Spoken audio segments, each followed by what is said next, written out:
राम राम जी सभी भाई बहनों को। मेरा नाम बाबा रामदास और आप देख रहे हैं बाबा की खरी खोटी। एक सवाल सिर्फ मेरे मन में नहीं, सबके मन में आ रहा है कि ईश्वर ने आखिर विनेश फोगाट के साथ ऐसा क्यों किया।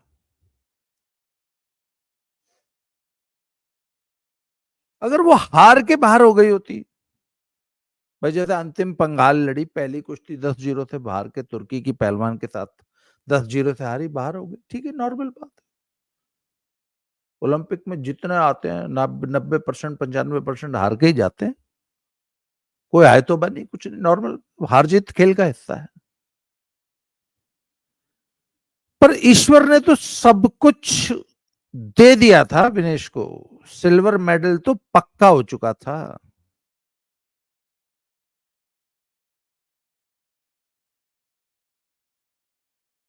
पोडियम फिनिश हो चुकी थी, अब तो सिर्फ गोल्ड की लड़ाई बाकी रह गई थी।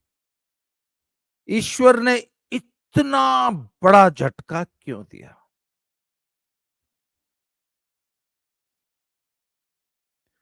वो अमिताभ बच्चन का प्रोग्राम आता है ना, केबीसी, कौन बनेगा करोड़पति। उसमें एक शायद नियम होता है कि आप अगर खेलते खेलते मान लो 12 लाख पे पहुंच गए और अगर 12 लाख का जवाब आपने गलत दे दिया, तो आप फिर 12 से 6 पे नहीं आते, बल्कि शायद 60,000 पे पहुंच जाते हैं। वही लोग जो आखिरी सवाल शायद 6 करोड़ का होता है आजकल, तो अगर आप आखिरी सवाल 6 करोड़ का गलत दे दे, तो फिर आप सिर्फ एक कदम पीछे नहीं आते, बहुत पीछे आ जाते हैं। मतलब फिर कुछ 2-4 लाख लेके जाएंगे, कहां 6 करोड़, कहां 2-4 लाख। पर भगवान ने तो विनेश के साथ वो भी नहीं किया जी। कहां तो पोडियम फिनिश, सिल्वर मेडल पक्का था, गोल्ड की लड़ाई थी, वहां तक पहुंचा दिया था प्रारब्ध ने। फिर अचानक ईश्वर की लाठी क्यों पड़ी। चलो भाई, नहीं सिल्वर, ब्रॉन्ज ही दे देते, नहीं गोल्ड देते, सिल्वर ही दे देते। अब तो सब ये कह रहे हो भाई सिल्वर तो दे दो यार, सिल्वर तो दे दो चोरी ताई। चलो ना सिल्वर दो, ब्रॉन्ज दे दो, कुछ तो दे दो यार।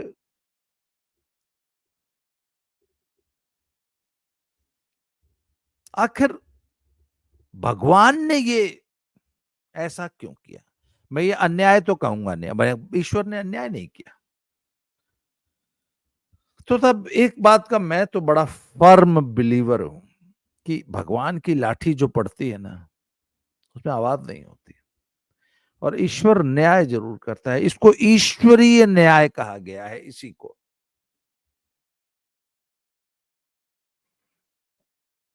ये विनेश फोगाट ने ईश्वर के साथ जो झूठ बोला था ना भगवान से अपने,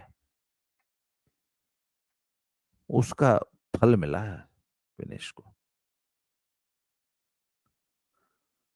आज उसने एक ट्वीट किया, जब सन्यास का ट्वीट किया ना, बोला कुश्ती जीत गई, मैं हार गई। एकदम सही बात कही है, असल में तो कुश्ती जीती है। और विनेश ने कुश्ती के साथ धोखाधड़ी करने में कोई कसर नहीं छोड़ी। ब्रजभूषण सिंह के ऊपर जो झूठे गंदे घिनौने आरोप लगाए थे ना, आज कोर्ट का फैसला तो बाद में आएगा। वो तो जब आएगा इंडियन जुडिशरी का तो आपको मालूम है, हंस की चाल चलती है, हाथी की तरह धीरे धीरे चलती है। ईश्वर ने न्याय कर दिया कि आपने अपने अपने वेस्टेड इंटरेस्ट के लिए कुश्ती संघ पे कब्जा करने के लिए जो गंदी, घटिया, घिनौनी, गिलीच गलीच, सड़ी हुई, बजबजाती, बदबू मारती जो घिनौनी राजनीति की थी ना, उसका आपको ईश्वरीय न्याय मिला है। बाकी तो अभी जुडिशरी से तो मिलना बाकी है। ईश्वर ने आज न्याय कर दिया आपके साथ। पहले आप, अच्छा, पहली सीढ़ी से नहीं धक्का दिया, पहली मंजिल से आदमी गिरता तो सिर्फ गोड्डे गाड्डे फूटते हैं, एक आधी हड्डी टूटती ना। सब तो ऊपरली पे ले गया, वो ऊपर 20वीं मंजिल पे, वहां से धक्का दिया ईश्वर ने।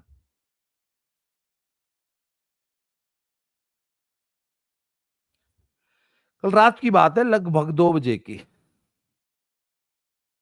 कुश्ती की। मैं 50 किलो की कुश्तियां देख रहा था। 50 किलो का फाइनल आ रहा था, और जिस लड़की को इसने सेमीफाइनल में हराया था ना, वो फिर फाइनल खेली, क्यूबा वाली, वो समथिंग गोमेज ऐसे नाम था। उसके साथ थी अमेरिकन। बड़ी अच्छी कुश्ती हुई। और अमेरिका वाली लड़की जो है, दूसरे पूल से जो फर्स्ट होके आई थी, वो 3-0 से जीत गई। जब 3-0 से जीत गई तो कैमरा ने, ब्रॉडकास्टर ने सबसे पहले क्यूबा वाली को दिखाया। क्यूबा वाली आके किनारे पे बैठ गई। कोच ने उसको गले लगा लिया, वो रोने लग गई। कोच उसके सिर पे हाथ फेरता रहा, उसको चूमता रहा, बोल कोई बात नहीं बेटा, कोई बात नहीं। और उसके गले लग के दोनों रोए, कोच और वो लड़की। ये कैमरा ने दिखाया हुआ करीब 30 सेकंड। उसके बाद साहब कैमरे ने फोकस किया अमेरिका वाली लड़की पे। वो भाग के चढ़ के कोच के गले लिपट गई। और बाय गॉड, मैं अगर उसको रिप्ले करके देखता ना, कोच ने कम से कम 50 चुम्मियां ली होंगी, 50 बार चूमा होगा।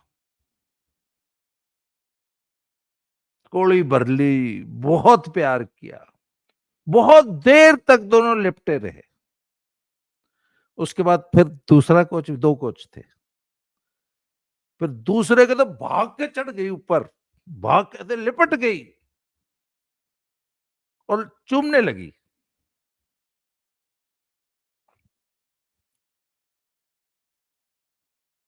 इसे कहते हैं बाप का प्यार।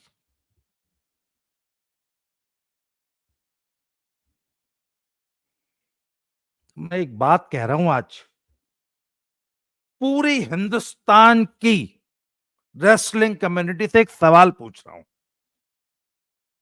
आज कोई हिंदुस्तान में माई का लाल, किसी की मां ने अगर दूध पिलाया है, जो दिल से सच बोलता है, वो एक बात का मुझे जवाब दे दे।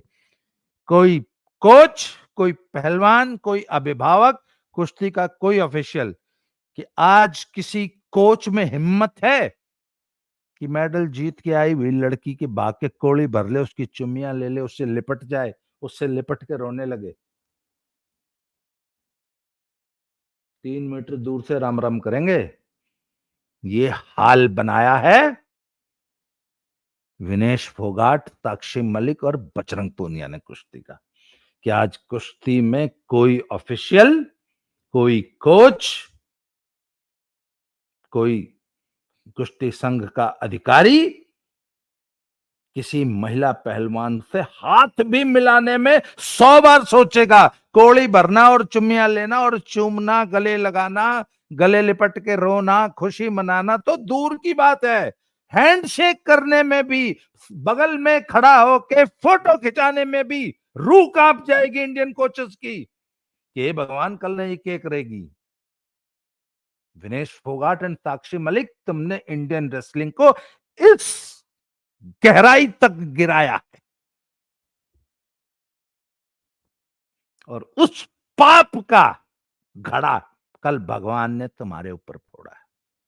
जो तुमने जो नीचता की थी ना भारतीय कुश्ती के साथ, कि जब मैं मेडल जीत के आई तो ब्रजभूषण ने मेरी कौड़ी भर ली, मेरी गलिया जॉन सस्सन हो गया, मेरी कौड़ी भर ली। ब्रजभूषण मेरे साथ खड़ा था, उसने मेरे कंधे पे हाथ धर दिया। हमारे कोच तो लड़की पहुंचाने का काम करते थे कोठी पे। ऐसे ऐसे घिनौने आरोप आपने इंडियन रेसलिंग पे लगाए हैं। विनेश फोगाट एंड साक्षी मलिक एंड बजरंग पूनिया, ईश्वर ने तुम्हें इस घिनौने, गंदे, पाप, नीच कर्म का ईश्वरीय न्याय दिया है विनेश फोगाट तुमको। मेरी बातें कुछ लोगों को बहुत बुरी लग रही होंगी अब तो, पर अब तो भैया समीक्षा तो होगी हर बात की। अब थोड़ा एक लाइटर नोट पे एक बात बता देता हूँ। कल मैंने एक मित्र को एक चुटकुला, ये चुटकुला क्या है ऐसे ही सुनाया। मैंने कहा, भाई तुमने पता है? हाँ। बोले अब भगवान भी ना रोज मीटिंग कराया रहे, ऊपर ऊपर मीटिंग होती है, जैसे कैबिनेट की मीटिंग होती है ना। तो कैबिनेट की मीटिंग हुई, भगवान जी बैठे थे, ब्रह्मा जी। उन्होंने पूछा, हाँ भाई हनुमान बता भाई क्या करना है, के है, क्या सौदा है ओलंपिक में, किसको क्या देना है? तो बोले जी फलाना है, जो है मनु भाकर है, चोपड़ा है, ऐसे है, युविनेश फोगाट है। तो ब्रह्मा जी ने बजरंग बली से पूछी कि भाई हनुमान क्या करें इसका, युविनेश फोगाट इसका ही कुछ देना है मेडल मुडल। बोले जी क्या करेंगे दे के? हनुमान जी बोले इस विनेश फोगाट को भगवान जी, प्रभु मेडल दे के करेंगे भी क्या? किसी सड़क पे किसी पटरी पे फेंकाएगी, नहीं तो गंगा जी में बहा देगी।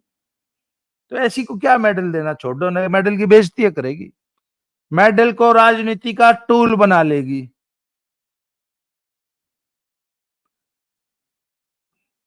ये धरना जीवी गैंग को अगर मेडल मिल भी जाता तो तब भी तो इन्होंने या तो किसी गंदे नाले में बहाना था, नहीं तो सड़क पे मोदी के घर के कोठी के आगे फेंक के आ जाना था। तो भगवान ने दिया ही नहीं।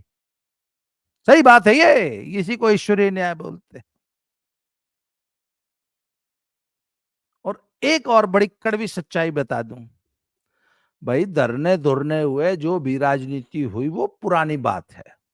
आज की तारीख में विनेश फोगाट एंड पूरा 117 या 27 खिलाड़ियों का जो दल ओलंपिक में गया है वो भारत के बच्चे हैं, और हम सब उनको भारत का बच्चा मान के बकअप कर रहे थे, उनके साथ खड़े थे, उनके साथ हंस रहे थे, खुशी मना रहे थे, उनके साथ रो रहे थे, उनके साथ भावुक हो रहे थे। तो फिर आखिर गंदगी फैली कब? भाई साहब गंदगी तब फैली जब विनेश फोगाट ने पहली कुश्ती जीत ली। बड़ी अच्छी बात है जी, और वाकई बहुत जबरदस्त कुश्ती थी। पर भाई साहब जैसे ही पहली कुश्ती जीती, तो भाई भारत की एक बच्चे ने जापान के वर्ल्ड के नंबर 1 पहलवान को हराया है, कितनी खुशी की बात है। पर क्या प्रतिक्रिया दी साहब विनेश फोगाट समर्थकों ने, या इंडिया अलायंस में कांग्रेस के जो इकोसिस्टम है उसने? विनेश फोगाट के ताऊ ने बोला था ना, ये मोदी के मुंह पे तमाचा है। अरे यार, जापान से कुश्ती जीत गई हमारी बच्ची, तो ये मोदी के मुंह पे तमाचा कैसे हो गया? वहां से, और उसके बाद जो पूरा कांग्रेसी इकोसिस्टम, जैसे विनेश ने ब्रजभूषण सिंह को जमीन पे मैट पे पटक रखा है, जो जब कुश्ती जीतने के बाद विनर डिक्लेयर किया जाता है तो रेफरी के एक तरफ विनेश खड़ी है, दूसरी तरफ जो जापानी पहलवान है उसके मुंह पे मोदी का चेहरा लगा दिया, और विनेश जीत गई, मोदी हार गया। यहां से राजनीति इंडी अलायंस के इकोसिस्टम ने और धरनाजीवियों के गैंग गिरोह और इनके समर्थकों ने शुरू की, और उसके बाद जातिवादी कमेंट्स करने शुरू किए। उसके बाद जैसे जैसे वो आगे बढ़ती गई और फाइनल सेमीफाइनल जीतती, तो मतलब इनके दुष्प्रचार और इनके विश्वमन की अति हो चुकी थी। हमें एक चीज बुरी लग रही थी कि अरे भाई, जिस देश ने तुमको यहां तक पहुंचाया, जिस फेडरेशन ने तुमको यहां तक पहुंचाया, जिस फेडरेशन ने इस कुश्ती का आज तक मैनेजमेंट किया, जिस केंद्र सरकार ने, जिस खेल मंत्रालय ने, जिस भारत के टैक्स पेयर्स के पैसे ने, पूरी व्यवस्था ने आपको इस लायक बनाया कि आप पोडियम तक पहुंच रहे हो, आपको उसका शुक्रगुजार होना चाहिए। यू शुड बी थैंकफुल, कृतज्ञ होना चाहिए। और जैसे जैसे आपके ऊपर सफलता के पेड़ लग रहे हैं, आपको विनम्र होना चाहिए।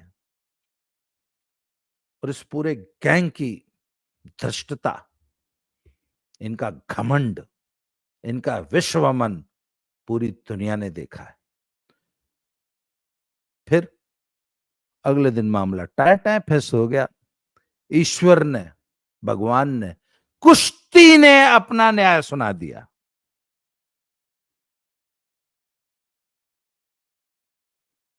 इसलिए इसीलिए हम कहते हैं ये ईश्वरीय न्याय है विनेश फोगाट तुम्हारे साथ। ये जो धरनाजीवी गैंग है ना, तुम लोगों ने जो कुश्ती के साथ पाप कर्म किया ना, दत्त कर्म, तुमने कुश्ती का चरित्र हनन किया। कुश्ती की 1000 बेटियों का चरित्र हनन किया। तुमने कुश्ती को बदनाम किया, भारतीय कुश्ती को। तुमने पूरी दुनिया में देश को बदनाम किया। मैंने भी आज से 10 दिन पहले एक वीडियो बनाया था कि एक संस्था को ये दोनों विनेश फोगाट और इसने साक्षी मलिक ने बयान दिया कि भारत तो लड़कियों के लिए सुरक्षित देश ही नहीं है। वहां तो इतना इतना सब कुछ होता है कि सामूहिक दुष्कर्म होते हैं और मतलब the women sports person, the women athletes, women wrestlers are not safe in this country. ये आज तक आप लोग एजेंडा चल रहा था ओलंपिक से एक हफ्ता पहले तक, उस पर मैंने वीडियो बनाई है बकायदा। और विदेशी संस्थाओं, विदेशी एनजीओ के साथ मिलकर आप देश को बदनाम करने का काम कर रहे थे। ईश्वर सब देख रहा था। जब आपने ब्रजभूषण सिंह ने और भारतीय कुश्ती पे झूठे गंदे घिनौने आरोप लगाए थे ना, तो तुम चाहे कुछ भी बोलो, दुनिया चाहे कुछ भी समझे, ईश्वर को तो सब पता है। हनुमान जी तो सब देख रहे थे ना कि कौन सच बोल रहा है, कौन झूठ बोल रहा है। हनुमान जी ने बदला लिया है। तो ये थी ईश्वरीय न्याय। ईश्वर की लाठी है और कहां पटका, पहली सीढ़ी से नहीं गिराया, ना ना ना ना ना, सब कुछ दे के ले लिया। 20वीं मंजिल से जाके धक्का दिया है।